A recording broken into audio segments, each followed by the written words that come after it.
العلماء اعتبروا الحيوانات دي إنها راحت للأبد. كتبوا عنها في الكتب تحت خانة منقرض، وضعوا صورها في المتاحف جنب الديناصورات. وبعدين لقوها بتتنفس. في أكتر من 2000 حيوان دلوقتي العلماء مش عارفين هو موجود ولا لأ، وكل سنة بيتفاجئوا بإن واحد منهم كان مختبئ قدامهم طول الوقت. النهاردة هنتكلم عن أغرب قضايا الرجوع من الموت في تاريخ العلم. مش حكايات، مش أساطير، وقائع موثقة ومواقف بيقرأها العلماء وبيبقوا في ذهول تام. استنى لحظة، لو كنت هتعمل سبسكرايب اعمله دلوقتي، لأن الفيديو ده مش هتلاقيه تاني. خلينا نبدأ بالأكبر. تخيل إنك عالم وعندك نظرية بتقول إن السمكة الكويلاكانث، أو اللي بيعرفها علميا بكويلاكانث، انقرضت مع الديناصورات من 66 مليون سنة. مش 1000 سنة، مش مليون، 66 مليون سنة. النظرية دي كانت محل إجماع بين العلماء لمدة قرن كامل، موجودة في الكتب الدراسية في كل جامعات العالم. والسمكة دي نفسها بقت رمز للانقراض، بيضربوا بيها المثل في المحاضرات. وجه 1938 صياد جنوب أفريقيا بيطلع السمكة من البحر الهندي. المرأة المسؤولة عن المتحف الطبيعي في المنطقة اسمها مارجوري كورتني لاتيمر شافت السمكة وحست إن في حاجة غريبة. كانت ضخمة، زرقة اللون، وليها أرجل صغيرة قصيرة قريبة من الزعانف. بعتت رسمة منها للأستاذ الجامعي وهو كاد يجن. الإجابة كانت صاعقة. دي مش بس سمكة نادرة، دي الكويلاكانث بعينها، اللي من المفروض إنها انقرضت مع الديناصورات. الأخطر في الموضوع إن الصيادين المحليين كانوا شايفينها من زمان وبياكلوها، وكانوا بيسموها السمكة ذات الأرجل. العلماء لم يسأل حد الناس الأصليين قبل كده. لحد دلوقتي اتصادت كويلاكانث أكتر من مرة. واحدة قرب إندونيسيا سنة 1998، يعني فيه نوعين موجودين، وكلهم كانوا منقرضين على الورق. جزيرة لورد هاو في المحيط الهادي، بالظبط زي أي قصة رعب هوليوودية، جزيرة معزولة وسط البحر. في الجزيرة دي كانت بتعيش حشرة ضخمة طولها 15 سنتيمترا، تقريبا زي راحة إيدك، اسمها عصا الشجرة العملاقة، أو لورد هاو آيلاند ستيك إنسكت. والناس المحلية كانوا بيسموها جراد البحر، لأنها كانت كتيرة لدرجة إن الصيادين كانوا بيستخدموها طعم للسمك.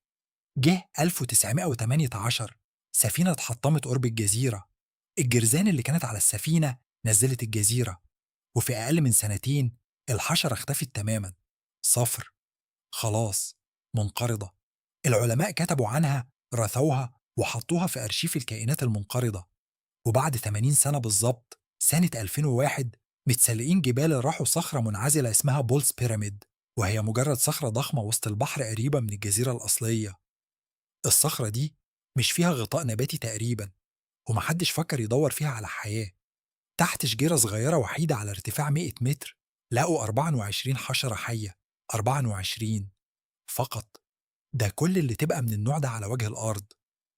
دلوقتي الحشرة دي موجودة في حدائق حيوان حول العالم، اتكسرت في الأثر، وفي خطط لإرجاعها للجزيرة الأصلية لو الجرذان اتأزيلت.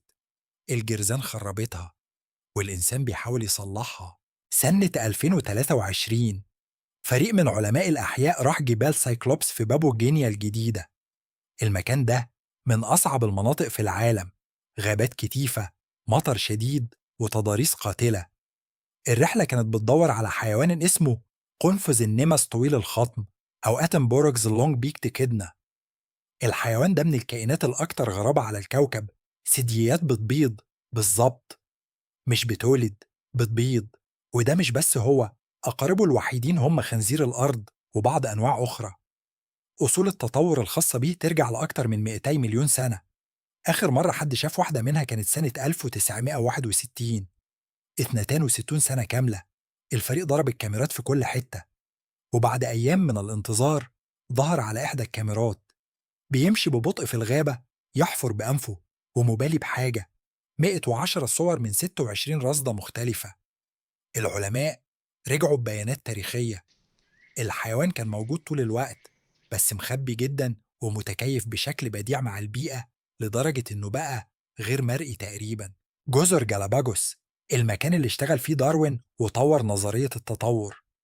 سنة 1906 شخص وجد في جزيرة فرناندينا سلحفاة عملاقة، أخدها وضعها في متحف.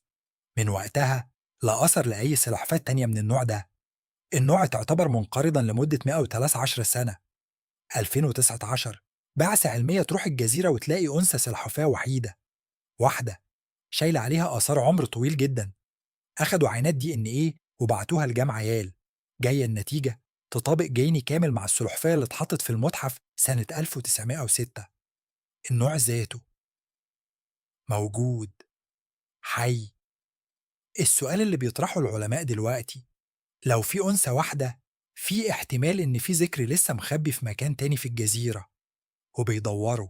وده الأحدث والأغرب.